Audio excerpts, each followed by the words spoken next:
एक मुलगी आहे. हा अच्छा. म्हणजे आपली एम्प्लॉई आपल्या ऑफिसमध्ये काम करते.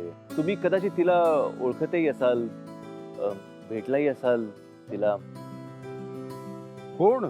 आम्ही बरेच दिवस आता एकमेकांना ओळखतोय, बोलतही होतो, पण ती थोडासा विचार करत होती म्हणून.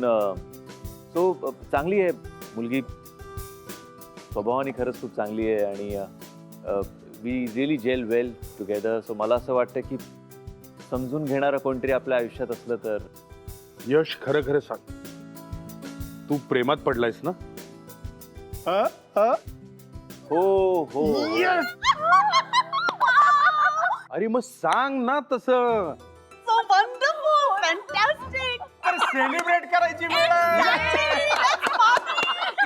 I am so happy, so happy, so happy. Wow. अरे पण त्या मुलीचं नाव तरी काय? अरे हो, नाव तर विचारायचं विसरलीच की. घे ना, नाव घे ना. की उखाण्यात घेतोयस तू नाव? अरे बोल ना, किती लाजतोय? तिचं नाव नेहा कामत. खूप छान नाव आहे. नेहा का? वा. ए खूप गोड मुलगी आहे ती आणि दिसायलाही छान आहे. आणि स्वभावाने पण ती खूप छान आहे. हे सगळ्यात महत्वाचं आहे.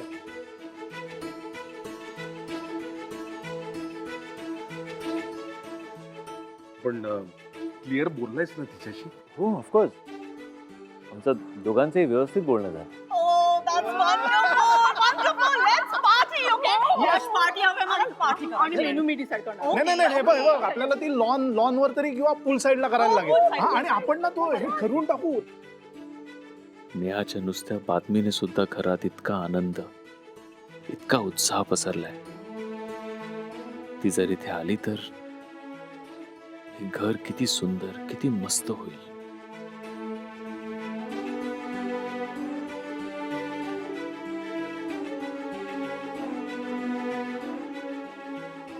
यश, हं? पप्पांना माहिती नाही हे सगळं? हे म्हणजे त्यांना विचारून त्यांची वेळ घेऊन लग्नाचं सगळं ठरवायला लागेल आपल्याला. अरे काका रिलॅक्स. हे बघ, इतकी घाई करायची काही गरज नाहीये. का? आत्ता कुठे आम्ही मनातलं बोललोय.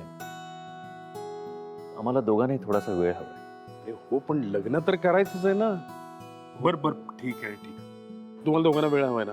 घ्या, एकमेकांना वेळ द्या, समजून घ्या.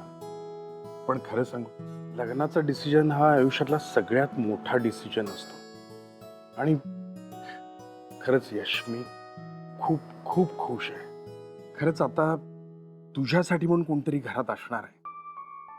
तू पसंत केलीस म्हणजे मुलगी 100 नंबरी सोनं असणार. खरंच. चला आता आज 2 पेक जरा जास्तीच. ठीक आहे, हे बघ, काय ना, सुखात पण तीच असते आणि दुःखात पण तीच असते. तू नको करूस काळजी. यश, हा. यश ऐक इकडे. हा. तुला काय सांगते माहिती? हा. मला ना आता इतका आनंद झालाय, मी काय करू काय नको असं होतंय मला. ए पण आता एक काम आहे की काम नाही करायचंय. हा, थोडा तिलाही वेळ दे ना. हीच वेळ आहे हा एकमेकांना समजून घ्यायची. मी ना तुम्हा दोघांसाठी एक ब्युटिफुल डिनर डेट अरेंज करते. काकू अगं, आज असं इतक्या घाईत नको प्लीज. अरे घाई काय त्यात, तुमचं ठरलंय ना. हो पण आता पण बिण काही नाही. तुला एवढं तरी माझं ऐकावंच लागेल प्लीज. यश, ही एवढी कौतुकाने सांगते ना, मग जा ना डेटवर. अरे इतक्या वर्षात तिला एवढी उत्साहात मी कधीच बघितलेलं नाहीये. एक्झॅक्टली. कारण एवढ्या वर्षामध्ये इतकी आनंदाची बातमी मला कोणीच दिली नव्हती. माय गुडनेस. यश, माझ्या आनंदासाठी तुला आज डेटला जावंच लागेल. ए यश, जा ना. जाणारी ओके. पहिल्यांदा आय लव्ह यू कोण म्हणालं होतं रे?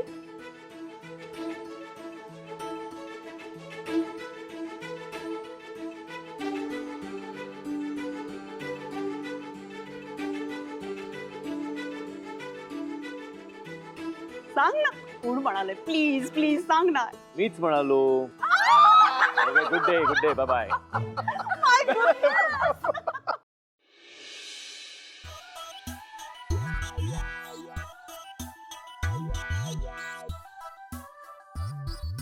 ओजस, गुड्डी दीदी बघ कशी करते. ती फोनवर असली ना ती नेहमी अशीच करते. पण असं काय करते ती? हा काही प्रॉब्लेम आहे का? माहित नाही. का ग? कारण माझी आई पण सध्या अशीच आहे. मोबाईलवर बघते आणि एकटी एकटी हसते आणि मला एकही जोक सांगत नाही. जेवताना, झोपताना, माझा अभ्यास घेताना सतत मोबाईल बघत असते. मी काय बोलले तर मलाच रागवते आणि फोन आला की हळूहळू बोलते.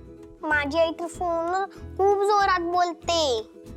बापरे, मी तिला सांगायला गेलो हळू बोल तर माझ्यावरच ओरडते. आई जेवण बनवताना मोबाईल बघते.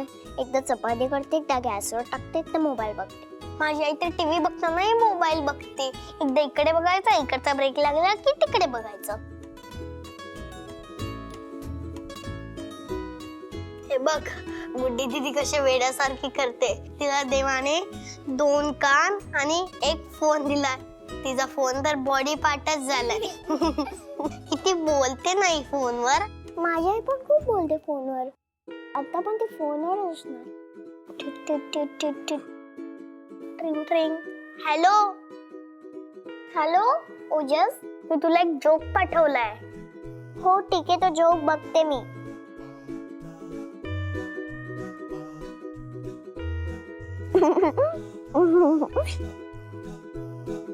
हॅलो, आवडला का जोक? खूप आवडला. आता मी तुला रोज जोक पाठवत जाईन आणि मी पण रोज आईसारखी हसत जाईन. मी माझ्या आईसारखं मध्येच टीव्ही मध्येच मोबाईल बघत जाईन. मध्येच टीव्ही आणि मध्येच मोबाईल. काय?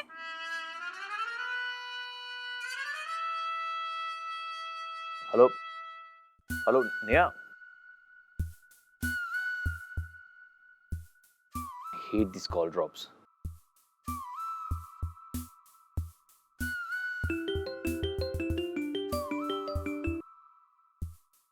नाही नाही यश, प्लीज, हे सगळं मला नाही जमणार. तू एवढी ओव्हर रिॲक्ट का करतेस नेहा आणि एवढी गांगरून का जातेस?